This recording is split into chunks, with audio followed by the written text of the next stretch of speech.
Is Canada relying too much on U.S. military protection? Donald Trump certainly thinks so. And his warnings? They're getting louder than ever. But how did we get here? What does this mean for Canada's future?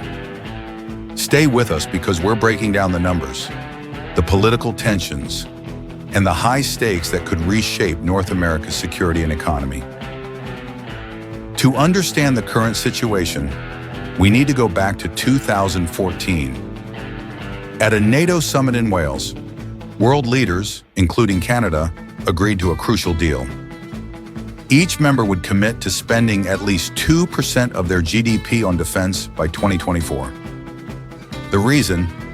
To share the burden of global security so that no single country, especially the United States, would have to shoulder it alone. But fast forward to 2024, Canada is spending only 1.4% of its GDP on defense. That's billions of dollars short of its original commitment.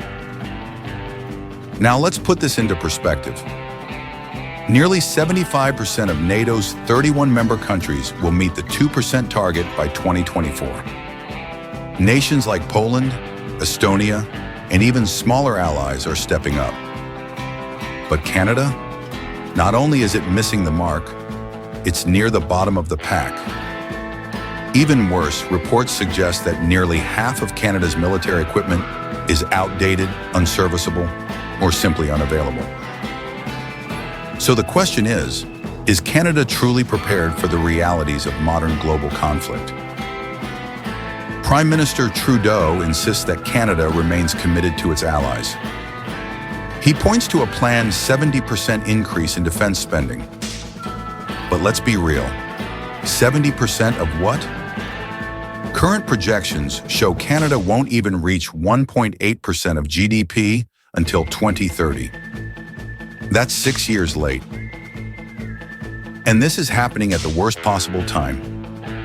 NATO is facing its biggest threat since the Cold War. From Russia's invasion of Ukraine to rising tensions in Asia, military preparedness has never been more urgent. But here's where it gets even more serious. Trump isn't just talking about defense spending. He's tying it directly to economic consequences. We're talking about potential tariffs, trade restrictions, and even questioning the U.S. commitment to defend Canada under NATO's umbrella. If that happens, imagine the impact on Canada's economy, which relies heavily on trade with the United States. Could this turn into a full-blown economic crisis? It's worth noting, Canada isn't alone in its struggles. Back in 2021, only 6 NATO members had reached the 2% target. But by 2024, that number jumps to 23 countries. So why is Canada falling behind? Countries like Germany and France ramped up military spending in response to Russia's aggression. But Canada, it remains an outlier, and that's frustrating its allies. Beyond NATO commitments, there's another major issue: Canada's ability to protect the Arctic. As climate change opens new trade routes and exposes valuable resources, the Arctic is becoming a hotbed of geopolitical competition. Russia and China are expanding their presence in the region. Meanwhile, Canada's military infrastructure in the north remains underfunded and underdeveloped. Can Canada afford to ignore this growing threat? The reality is, Canada's defense spending isn't just about meeting a financial target. It's about credibility. With tensions rising globally, the U.S. is asking a tough question. Can Canada truly pull its weight on the world stage? In response to criticism, Canada has now pledged to hit the 2% GDP target by 2027. But without a clear strategy, is this promise just political theater? So where does Canada go from here? Will it take real action to meet its NATO commitments? Or will it continue to risk both its economic and military security by relying on others?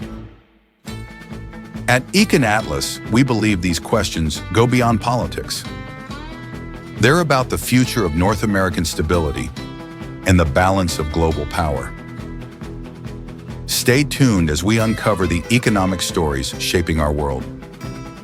And don't forget to like, share, and subscribe to Econ Atlas, where we break down the numbers that shape your future.